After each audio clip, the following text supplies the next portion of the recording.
जय माँ बगलामुखी। आज मैं माँ बगलामुखी पीठ परिषद चैनल के माध्यम से ज्योतिर्शिवलिंग का अर्थ एवं रहस्य के बारे में वैज्ञानिक विश्लेषण करने का प्रयास कर रहा हूँ। आप लोगों से निवेदन है कि वीडियो देखने से पहले चैनल को लाइक एवं सब्सक्राइब अवश्य कर दें, ताकि ऐसा ही शोधप्रद वीडियो मैं आप लोगों तक पहुँचाता रहूँ। मित्रों, ज्योतिर्शिवलिंग का अर्थ आजकल लोग लिंग से लगा लेते हैं, क्योंकि उन्हें संस्कृत का ज्ञान नहीं होता है। लिंग का अर्थ संस्कृत में चिन्ह या प्रतीक होता है, जबकि ज्ञानेंद्रिय को संस्कृत में शिशीन कहा जाता है।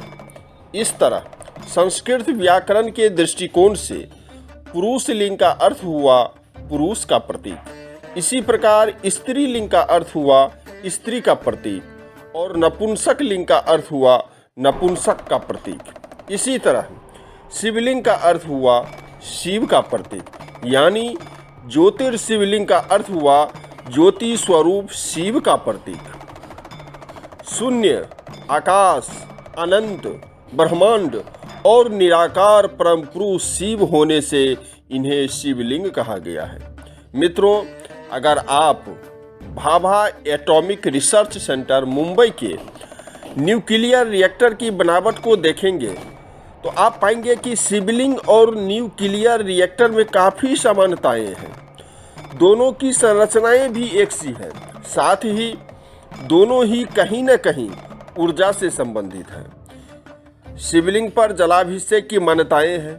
अधिकतम शिवलिंग वहीं पाए जाते हैं जहां जल का भंडार हो। अब देखें, न्यूक्लियर प्लांट भी जल स्रोत के पास है। अब शिवलिंग की संरचना को देखें तो बेलनाकार होती है, और Bhabha atomic research centre Mumbai की रिएक्टर की संरचना भी बेलनाकार ही है।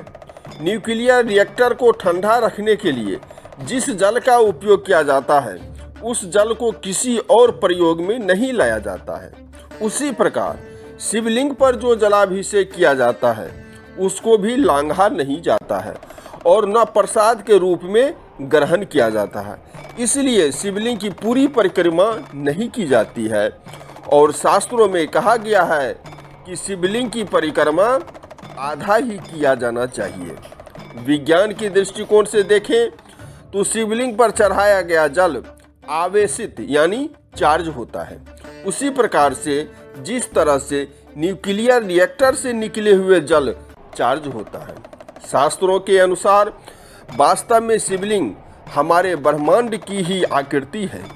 जिस प्रकार से निरंतर ऊर्जा देते रहने से न्यूक्लियर रिएक्टर गर्म हो जाता है तथा उसको ठंडा रखने के लिए जल आवश्यक है, उसी प्रकार शिवलिंग को भी जल की आवश्यकता होती है।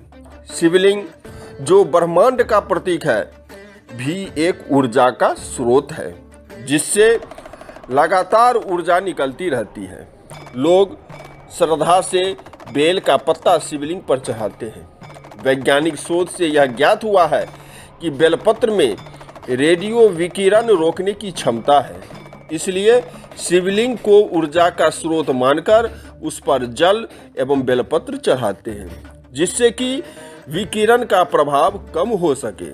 महाभारत के रचयिता महर्षि वेदव्यास के अनुसार हम देखते हैं तो शिव प्रोटॉन, न्यूट्रॉन और इलेक्ट्रॉन जैसे उप परमाणु कणों से भी अत्यंत सूक्ष्म है। साथ ही उन्होंने शिव को सबसे बड़ा माना है। शिव जीवन की समस्त जीवन शक्ति का स्रोत है। शिव सजीव और निर्जीव सभी प्रकार के जीवन के प्रवर्तक हैं। वे शाश्वत हैं। वे जन्म और मृत्यु से परे हैं। वे अज्ञात हैं और ध्यान तथा कल्पना से भी परे हैं। उन्हें आत्मा की आत्मा के रूप में जाना जाता है। वे सहानुभूति, करुणा और उत्साह से भी परे हैं। शिवलिंग में एकाग्रता को जागृत करने और किसी का भी ध्यान केंद्रित करने की एक असामान्य या अकथनीय क्षमता होती है। इसलिए लंका जाने से पहले प्रभु श्री राम और लक्ष्मण ने भगवान शिव की पूजा करने के लिए रामेश्वरम में एक शिवलिंग स्थापित किया था, जो आज भी है। शिवलिंग देवीय ऊर्जा है, जिसकी उपासना प्रभु श्री राम, सीता, लक्ष्मण एवं महाभारत काल में अर्जुन भी निर्गुण ब्रह्म या निराकार सर्वशक्तिमान के रूप में पूजा की थी। इसलिए सनातन धर्म आदि काल से और अनंत काल तक सत्य है, जिसे कोई दूषित बुद्धि से झुठला नहीं सकता।